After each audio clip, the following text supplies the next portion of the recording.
म हरिबहादुर फेरि पनि म तपाईहरुको सामु आइसकेको छु सिधै मलेसियाबाट हो।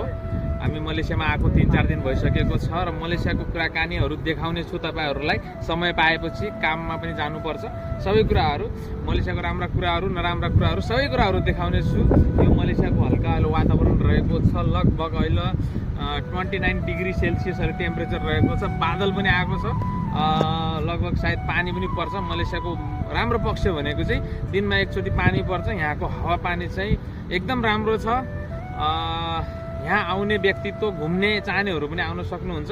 काम गर्ने चाहनेहरु आउन सक्नुहुन्छ। तर नेपालमा चाहिँ राम्रो मेन पावर हेरेर आउनु होला। धेरै लगानी चाहिँ नलगाउनु होला किनकि अहिले चाहिँ दलालहरुले धेरै लगानीहरु लगाइरहेका छन्। त्यो कारणले गर्दा सबै हाम्रा साथीहरु बुझेर आउनु होला। घुम्नेको लागि पनि राम्रो छ। सबै राम्रो छ।